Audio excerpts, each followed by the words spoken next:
So hi viewers, welcome to JC media. నేను మీ Vijay అరంశెట్టి. So ఇప్పుడు మనం ఒక చిన్న టాపిక్ మీద డిస్కషన్ చేసుకుందాం.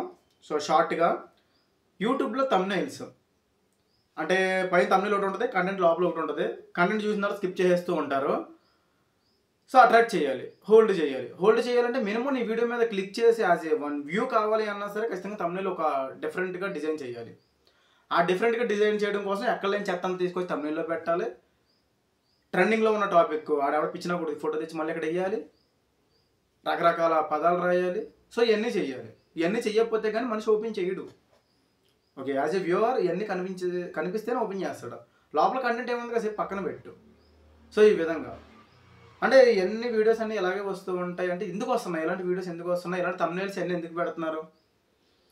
సో క్రింజ్ డౌన్ అన్నమాట బాగా. ఎలా అంటే వ్యక్తిగతంగా ఉన్న థంబ్నెయిల్స్ కూడా అరే ఎప్పుడో ఇప్పుడు లైక్ పవన్ కళ్యాణ్ గారు ఫోటో పెడుతున్నారు, కింద అల్లు అర్జున్ గారు తగ్గేదేలే అన్నట్టు ఫోటో పెడుతున్నారు, ఈ కింద ఫ్యాన్ వార్ అని చెప్పేసి రాస్తున్నారు. ఏంటి అసలు ఇవన్నీ? ఈ థంబ్నెయిల్స్ అన్నీ ఎందుకు వస్తున్నాయి? ఎందుకు వస్తున్నాయి అంటే యూట్యూబ్ ఛానల్స్ ఎవరైతే ఉన్నారో సో వీళ్ళకి కొన్ని రూల్స్ రిస్ట్రిక్షన్స్ అయితే ఏం లేవు. అంటే అంత హెవీగా ఏం లేవు, ఉన్నాయి లైట్. ఇండివిజువల్ కంటెంట్ నువ్వు చేయాలి, ఎవరిదే కాపీ కొట్టకూడదు, అడల్ట్ ఉన్న కంటెంట్లు చేయకూడదు అనేది ఇంత రూల్స్ అనేది ఉంది. సో ఫ్రీడమ్ ఆఫ్ స్పీచ్ ఏమని అంటే ఫ్రీడమ్ ఆఫ్ స్పీచ్ ఏదైనా మాట్లాడవచ్చు. ఈ విధంగా కంటెంట్ ఉంది. ఇప్పుడు మనం ఒక సింపుల్ ఎగ్జాంపుల్ తీసుకుందాం. ఎవడైతే ఇలాగ థంబ్నెయిల్స్ అనేది మ్యాటర్ లోపల ఉన్న కంటెంట్ కాకుండా బయట వేరే కంటెంట్ థంబ్నెయిల్స్ పెడుతున్నాడు, ఈ వీడియోస్ ఎక్కువ క్లిక్ అవుతున్నాయి. మంచిగా జెన్యున్గా లోపల అంటే థంబ్నెయిల్ పైన ఎలా ఉన్నా సరే మంచి కంటెంట్ ప్రజెంటేషన్ ఇస్తుంటే ఎవడ చూడట్లా. సింపుల్గా ఒక టాపిక్ తీసుకుందాం. ఈ మూవీస్ గురించి తీసుకుందాం. ఫస్ట్ ఈ రావణ్ ఫరియన్ ఒకడు ఉంటాడు. వాడి పైన ఒక థంబ్నెయిల్ పెడతాడు, పెద్ద బోల్డ్ లెటర్స్లో పెడతాడు. ఆ బోల్డ్ లెటర్స్లో పెట్టేసి ఒక థంబ్నెయిల్ పెడతాడు. లోపల వీడియో చూస్తే అరే సగం అబద్ధాలు ఉంటాయి, అందులో సగం అబద్ధాలు మాత్రమే ఉంటాయి, ఇంక వేరే ఏమి ఉండవు. అక్కడ చెప్పింది మళ్ళీ ట్రాన్స్లేట్ చేస్తాడు. ఒక ట్రైలర్ వస్తుంటే ట్రైలర్లో వచ్చే డైలాగులు మళ్ళీ ట్రాన్స్లేట్ చేస్తాడు. అంటే నాకు సబ్ టైటిల్స్ కూడా అవసరం అలా. సరే తీసే. మహేదర్ వైబ్స్ అని ఉన్నాడు. సో మనవాడికి మంచి మల్టీ టాలెంటెడ్ పర్సన్. సో అందులో నేను ఏం ఇబ్బంది లేదు. సింపుల్గా ఒక ఫోటో వేస్తాడు, డిస్కషన్ చేస్తూనే ఉంటాడు. మళ్ళీ కింద కామెడీ ఏంటంటే మళ్ళీ కింద కామెంట్ పెడతాడు. ఏమని అన్న ఇంకా ఎన్ని వీడియోలు చేస్తావని నన్ను ఎవరిని అడిగారంటే ఎన్నిసార్లు కొట్టినా చావని పామురా నేను, అందుకే ఎన్ని వీడియోలైనా చేస్తాను, తగ్గేదేలే, అస్సలు తగ్గేదేలే అని చెప్పేసి మహేదర్ వైబ్స్ అన్న కామెంట్ చేసి ఇంకా డిఫరెంట్ ఆఫ్ వీడియోస్ చేస్తూ ఉంటాడు. వీళ్ళు అలా చేస్తూ ఉంటారు. వీళ్ళకి మంచి రీచింగ్ కూడా వస్తుంది. ఈ రావణ్ ఫరియన్ గడి కావచ్చు లేదా మహేదర్ వైబ్స్ మంచి రీచింగ్ కూడా వస్తుంది. అయితే ఏంటంటే ఇక్కడ మనం ర్యాట్ పచెక్ అని ఒక రివ్యూస్ ఉంటాయి.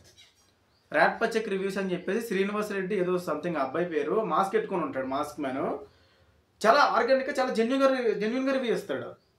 అది ఏ ఫ్యాన్స్ అవ్వచ్చు, ఎనీ ఫ్యాన్స్ ఏదైనా సరే మంచి కంటెంట్ ఇస్తాడు, టెక్నికల్ వాల్యూస్ గురించి మాట్లాడతాడు, షార్ట్ డివిజన్ గురించి మాట్లాడతాడు. అంతా కూడా ఎక్స్ప్లెనేషన్ అంతా మంచిగా ఉంటుంది, జెన్యున్ అనిపిస్తేనే చెప్తాడు. అరే పుష్ప పార్ట్ 3, 4, 5 ఉన్నాయంట అని చెప్పేసి డమ్మి నా గుడికల్లో ఎవరిలా చెప్పడు, ఆర్గానిక్గా మంచిగా చెప్తాడు ర్యాట్ పచెక్ అని.